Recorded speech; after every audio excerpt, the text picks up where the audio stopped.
Hamas militants behind the attack on Israel on Saturday morning have raised millions in crypto. And so in this video, we're going to look at how crypto transactions have highlighted how the US and Israel have struggled to sever the access of Hamas, the Palestinian Islamic Jihad, and Hezbollah to gain foreign funding. Today's episode is sponsored by Cake Wallet, where you can send, receive, and even exchange your crypto right from within the wallet. Cake Wallet is open source and non-custodial, so you control your own private keys. Available today on iOS, macOS, Android, and Linux. And StealthEX, a privacy-centric crypto exchange which enables you to make crypto-to-crypto exchanges anonymously. Good evening, everybody, and a warm welcome back to Enter Crypto with me, your host, Chris Kenyon.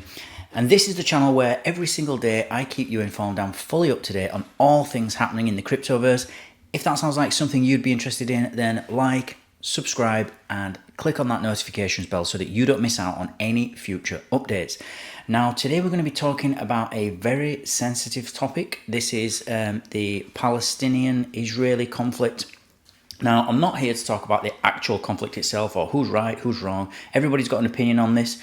I'm here just to talk about crypto's place in it. And so let's dive in.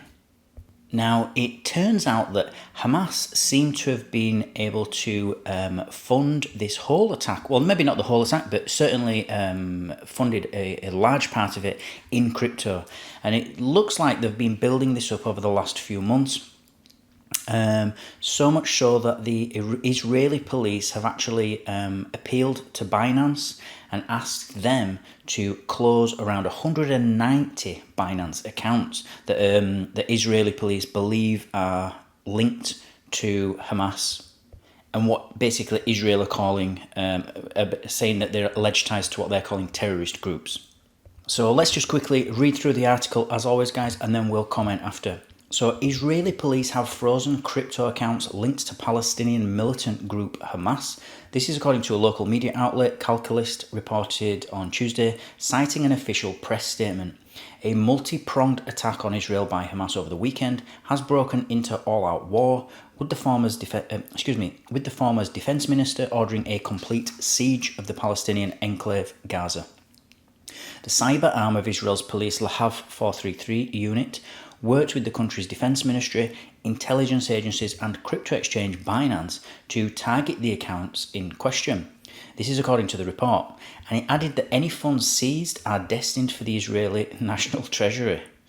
A lawsuit filed against Binance's CEO CZ by the US Commodities, Futures and Trading Commission, or CFTC, in March alleges the firm's officers knew of Hamas transactions on the platform.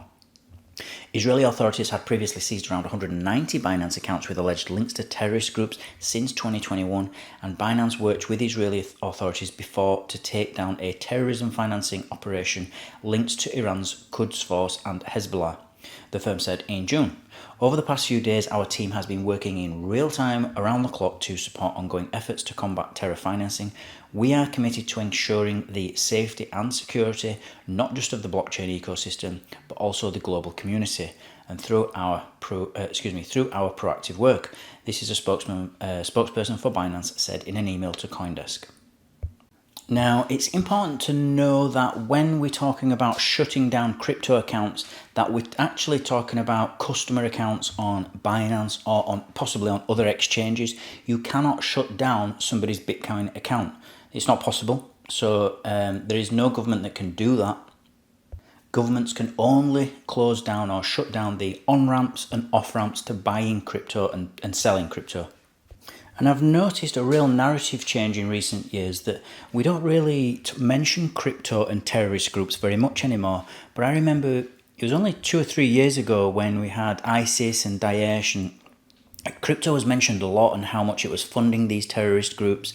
And it went really quiet, and it's just been kind of, I know people have lost money in crypto and the market's been down and stuff like that, but we've not really had any sort of rhetoric around terrorism and criminals using any sort of big crimes being committed with crypto.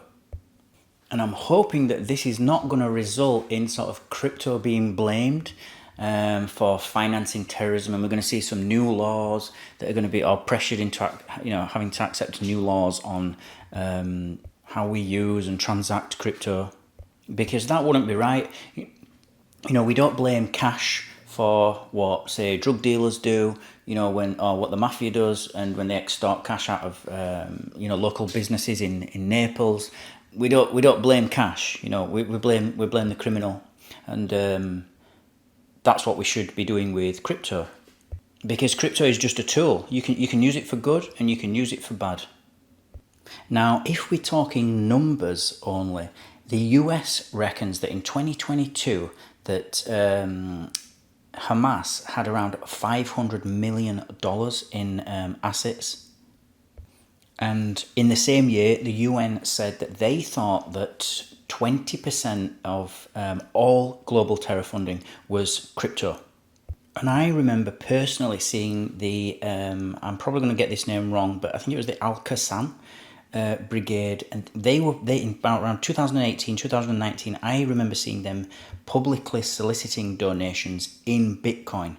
So that was the first time that I actually saw it in any conflict. And then we saw Ukraine use it, the Ukrainian government giving us Bitcoin addresses and Ethereum addresses when the war broke out. Because, you can send crypto immediately anywhere in the world. It is so valuable in these sort of instances. It's uncensorable, so nobody can stop you doing it.